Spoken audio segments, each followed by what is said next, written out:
व्यक्ति गौतम बुद्ध के आश्रम में रहने के लिए आता है। आश्रम की शांति में 2 दिन बिताने के बाद वो बुद्ध के पास जाता है और कहता है, बुद्ध, मेरे मन में कुछ प्रश्न उठ रहे हैं। मैं आपसे उन प्रश्नों के उत्तर जानने आया हूँ। बुद्ध ने मुस्कुराते हुए कहा, पूछो, क्या प्रश्न है तुम्हारे? व्यक्ति ने कहा, बुद्ध, मैं अपने जीवन से बिल्कुल भी खुश नहीं हूँ। दुखों और मुसीबतों के पहाड़ ने मेरे जीवन को नर्क बना रखा है। मेरी जिंदगी में कुछ भी अच्छा नहीं चल रहा, कुछ भी। मैं आपसे जानना चाहता हूँ कि आखिर मेरे साथ ये सब क्यों हो रहा है? मैं ही इतना अभागा क्यों हूँ? बुद्ध ने कहा, सबसे पहले तो तुम ये बताओ कि तुम्हारे इस दुख का कारण क्या है? वो कौन सी चीजें हैं जिसने तुम्हें इतना व्याकुल और चिंतित कर रखा है? बुद्ध के प्रश्न के बारे में थोड़ी देर तक सोचने के बाद व्यक्ति ने कहा, बुद्ध, ये कैसा बेतुका सवाल है? मैंने आपसे प्रश्न किया और आप उत्तर देने के बजाय मुझे इसे वापस प्रश्न कर रहे हैं। व्यक्ति की बात सुनकर बुद्ध मुस्कुराए और बोले, दुख तुम्हारा है तो इसका कारण भी तुम्हें ही पता होना चाहिए। अगर तुम्हारे दुख का कारण तुम्हें ही नहीं पता तो फिर तुम मुझसे कैसे उम्मीद कर सकते हो कि मुझे तुम्हारे दुख का कारण पता होगा?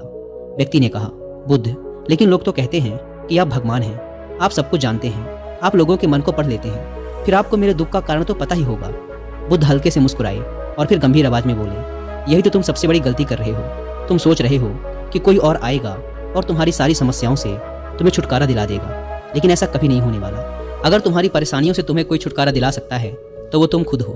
तुम्हें लगता है कि मैं बुद्धत्व को प्राप्त हो चुका हूँ तो मैं तुम्हारी समस्याओं को खत्म कर सकता हूँ। नहीं, मैं भी तुम्हारी ही तरह हूँ। बस फर्क ये है कि अब मेरे अंदर कोई उलझन शेष नहीं रह गई। सब कुछ स्पष्ट हो चुका है और जिस दिन तुम्हारे अंदर की भी सारी उलझनें समाप्त हो जाएंगी उस दिन से तुम्हें भी अपनी समस्याओं के समाधान के लिए किसी बुद्ध के पास जाने की जरूरत नहीं पड़ेगी। बुद्ध ने व्यक्ति से पूछा, क्या तुमने कभी किसी पुष्प को ध्यान से देखा है? यह सुन व्यक्ति आश्चर्यचकित होकर बोला, बुद्ध, पुष्प तो एक बहुत ही साधारण सी चीज है, उसे तो सभी ने देखा है। बुद्ध ने कहा, पुष्प भोर सवेरे के अंधकार में बस एक कली होता है। दिन के उजाले में खिलकर एक पुष्प बनता है और शाम होते होते मुरझाकर गिर जाता है। अगर पुष्प सिर्फ इस बात की चिंता करता रहे कि शाम तक तो उसे मुरझाकर गिर ही जाना है तो वो कभी भी खिल नहीं पाएगा। इसी प्रकार अगर तुम हर समय सिर्फ अपने दुखों के बारे में ही सोचते रहोगे तो तुम कभी भी खुश नहीं हो पाओगे। अगर तुम थोड़ा ध्यान से देखो तो तुम पाओगे कि अब भी तुम्हारे जीवन में ऐसी बहुत सी चीजें हैं जिनके लिए तुम अभी खुश हो सकते हो, जिनके बारे में सोचकर तुम मुस्कुरा सकते हो, अंदर से खुश हो सकते हो। तो मैं तुमसे कहना चाहता हूँ कि तुम अपने जीवन की कमियों की बजाय अपने जीवन की इन अच्छाइयों पर ध्यान दो। अगर तुम्हें अपने जीवन में खुशी चाहिए तो तुम्हें इस शाश्वत नियम का पालन करना ही पड़ेगा।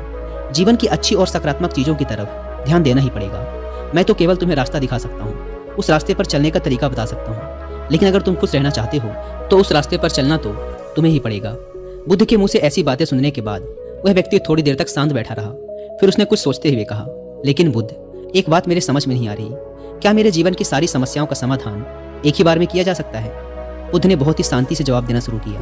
मान लो कोई भविष्य देखने वाला व्यक्ति तुम्हें यह बता देता है कि आज शाम तक तुम्हारी मृत्यु निश्चित है, तो क्या ये जानने के बाद तुम उन बातों की चिंता करोगे जिनके बारे में सोचकर तुम अभी चिंतित हो रहे थे? नहीं, तुम्हें कोई ऐसी समस्या याद भी नहीं आएगी जिसके लिए तुम अभी चिंतित हो रहे हो, क्योंकि उस समय तुम केवल जीवन की उस सच्चाई के बारे में सोच रहे होगे जिसे लोग मृत्यु कहते हैं। और अचानक तुम्हें महसूस होगा कि जिन छोटी छोटी बातों को तुम अपने जीवन की सबसे बड़ी समस्या समझकर बैठे थे वो तो कुछ भी नहीं थी। अचानक तुम्हें लगेगा कि चिंता करना तो व्यर्थ है, मैं तो शाम तक इस दुनिया को छोड़कर जाने वाला हूँ। और तुम्हें अपने जीवन के वो सारे पल व्यर्थ लगेंगे जो तुमने चिंता, जलन और बेवजह के दुख में बिताए थे। लोग बोलते तो हैं लेकिन वो कभी भी अंदर से स्वीकारते नहीं कि एक दिन उन्हें भी इस दुनिया को छोड़कर जाना है। उनकी चाहत, उनकी इच्छाएं इतनी मजबूत होती हैं कि वो खुद को अमर मान लेते हैं। खुशी और दुख दोनों ही स्थायी नहीं है, ये हमारे कर्मों और विचारों की वजह से पैदा होते हैं। व्यक्ति जो कि बुद्ध की बातों को पूरा ध्यान लगाकर सुन रहा था, उसने बीच में रोकते हुए कहा, बुद्ध, तो क्या आपके कहने का अर्थ ये है कि मैं हमेशा ये सोचता रहूं कि मैं मरने वाला हूं, और क्या ऐसा सोचना मेरी सारी समस्याओं को खत्म कर देगा? बुद्ध ने कहा, नहीं, ऐसा कभी मत सोचो। बस तुम्हें यह स्वीकार कर लेना है कि इस दुनिया में मेरी उपस्थिति अनिश्चित है और जब तक मैं यहाँ हूँ एक खुश जीवन जीऊंगा। जो भी अच्छी चीजें तुम्हारे जीवन में हो रही हैं या हैं उनके साथ जियो, वो तुम्हें अंदर से खुशी और शांति देगी। अपने दिमाग को सही करो और धीरे धीरे तुम्हारे अंदर की सारी उलझनें समाप्त हो जाएंगी। इंसान के जीवन के ज्यादातर दुख और समस्याएं उसकी इच्छाओं की वजह से पैदा होते हैं, इसीलिए अपने मन को नियंत्रित करो। अगर तुम अपने दिमाग को एक बच्चे के दिमाग के जितना सुलझा कर रख सकते हो तो तुम्हें आंतरिक शांति का अनुभव होगा। व्यक्ति ने कहा, बुद्ध, आपने मन के नियंत्रण की बात की, अपने इस चंचल मन को हम नियंत्रित कैसे कर सकते हैं? बुद्ध ने कहा, तुम्हें सबसे पहले खुशी और दुख के बीच के अंतर को समझना जरूरी है। तुम्हें पहले ये जानना होगा कि तुम्हारे लिए खुशी और दुख का क्या मतलब है। फिर उसके बाद अभ्यास के द्वारा तुम्हें अपने मन को ऐसे तैयार करना है कि ज्यादा खुशी के मौके पर यह ना तो बहुत ज्यादा खुश हो और ना ही दुख आने पर बहुत ज्यादा दुखी। तुम्हें अपने आप को पूरी दृढ़ता के साथ मध्य में रखने का प्रयास करना है, जिसे मैं मध्यम मार्ग कहता हूँ। अगर तुम अपने जीवन में गहराई से झांको और यह पता करने की कोशिश करो कि तुम्हारे दुख क्या हैं और ये क्यों पैदा होते हैं, तो अंत में तुम्हें इसका एक ही जवाब मिलेगा कि तुम्हारे सारे दुखों का कारण तुम खुद हो। तुम्हारी इच्छाएं, तुम्हारी चाहत, तुम्हारा लगाव ही तुम्हारे सारे दुखों का कारण है। पर क्योंकि मन ही तुम्हारी सारी चाहत, सारी इच्छाएं पैदा करता है, इसीलिए अगर तुमने अपने मन को नियंत्रित कर लिया तो तुम्हारे सारे दुख खत्म हो जाएंगे दोस्तों। और साथ में ही तुम्हें उन सारे दुखों का कारण भी लिखना है और दूसरे पेपर में तुम्हें उन सारी खुशियों के बारे में लिखना है जो तुम्हारे जीवन में भी हैं। और साथ ही तुम्हें इसका कारण भी लिखना है कि तुम्हें यह खुशी क्यों है। जल्दबाजी करने की कोई ज़रूरत नहीं है, तुम्हारे पास काफ़ी समय है, तुम आराम से सोच सकते हो। जाओ और जाकर आराम से बैठकर सोचो और लिखो। व्यक्ति ने बुद्ध को प्रणाम किया और जाकर आश्रम के एक कोने में बैठ गया। 2 दिनों बाद वह बुद्ध के पास वापस आया। उसके हाथ में काफ़ी सारे पेपर थे। बुद्ध ने उसे देखते ही कहा, सबसे पहले मुझे तुम्हारे दुखों वाले कागज़ को पढ़कर सुनाओ। व्यक्ति ने पेपर पढ़ना शुरू किया। पहला, मेरे परिवार में मेरे सारे भाई अमीर हैं, लेकिन मैं गरीब और कर्जदार हूँ, क्योंकि मैं काम करने से डरता हूँ। मैं काम से ज़्यादा आराम करता हूँ और साथ ही मैं खुद की दूसरों के साथ तुलना भी करता रहता हूँ। व्यक्ति ने आगे पढ़ना शुरू किया। दूसरा, मेरे पड़ोसियों ने अपना बहुत सा धन बचत के रूप में रख रखा है, लेकिन मेरे पास बचत के नाम पर कुछ भी नहीं है। इसका सबसे पहला कारण यह है कि मैं बहुत ही कम काम करता हूँ, जिसकी वजह से मैं बहुत थोड़ा ही कमा पाता हूँ, लेकिन मैं खर्च बहुत ज़्यादा करता हूँ अपनी गलत संगति की वजह से, जिसका परिणाम ये है कि आज मेरे पास बचत के नाम पे कुछ भी नहीं है। तीसरा, मेरी पत्नी बहुत लंबे समय से बीमार है और इसकी इस बीमारी का कारण मैं खुद हूँ, क्योंकि अपनी लापरवाही की वजह से मैं उसे कभी भी किसी वैद्य के पास नहीं ले गया। मैंने उसे किस्मत के भरोसे छोड़ दिया। लेकिन सच्चाई तो ये है कि कहीं ना कहीं मेरे अंदर यह चाहत थी कि अगर मेरी पत्नी की इस बीमारी की वजह से मौत हो जाती है तो मैं किसी दूसरी सुंदर स्त्री से विवाह कर लूँगा। चौथा, मैं अपने मन में मुफ्त का धन पाने के बहुत से ख्याली पुलाव और योजनाएं बनाता रहता हूँ, लेकिन जब वह योजनाएं पूरी नहीं होती तो मैं दुख और चिंताओं के सागर में डूब जाता हूँ। और फिर मैं अपने इस दुख और चिंता से बाहर आने के लिए हर रोज मदिरा का सेवन करता हूँ, और अपनी इस आदत का जिम्मेदार भी मैं खुद ही हूँ।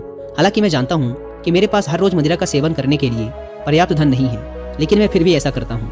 हालांकि मैं मदिरा और धूम्रपान के सेवन के बिना भी अपना दिन खुशी खुशी जी सकता हूँ, लेकिन मैं फिर भी ऐसा करने के लिए बहाने ढूंढता रहता हूँ। हे बुद्ध, ये चारों मेरे सबसे बड़े दुख हैं, और बहुत गहराई से सोचने के बाद मैंने पाया कि कहीं ना कहीं अपने इन चारों दुखों का कारण मेरे द्वारा किए गए कर्म और मेरे विचार ही हैं।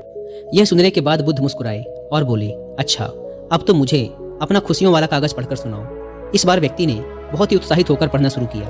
पिछले 2 दिनों के दौरान मैंने जो भी जाना और अनुभव किया वह मैंने अब तक की अपनी पूरी जिंदगी में कभी नहीं किया था। पिछले 2 दिनों के दौरान मैंने यह महसूस किया कि मेरे अंदर असीम शांति और आनंद का सागर भरा पड़ा है, और मैं अपने इस अनुभव को पाकर बहुत प्रसन्न हूँ। मेरी खुशी के कारणों की सूची बहुत लंबी है, जिसे पढ़कर आपको सुनाने में बहुत लंबा समय लग जाएगा।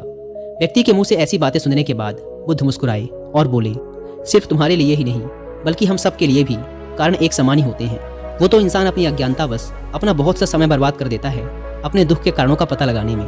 यहाँ तक कि हमारा जीवन तो खुशी, शांति और आनंद को इकट्ठा करने की एक तिजोरी है। बुद्ध ने व्यक्ति से कहा, तुम्हें अपनी खुशी के सारे कारणों को बताने की जरूरत नहीं है, तुम सिर्फ उसमें से कुछ को पढ़कर मुझे सुना सकते हो। व्यक्ति ने एक बड़ी मुस्कान के साथ पढ़ना शुरू किया। पहली खुशी इस बात की है कि मैं अभी जीवित हूँ और इस दुनिया में जी रहा हूँ। मैं स्वस्थ और मजबूत हूँ।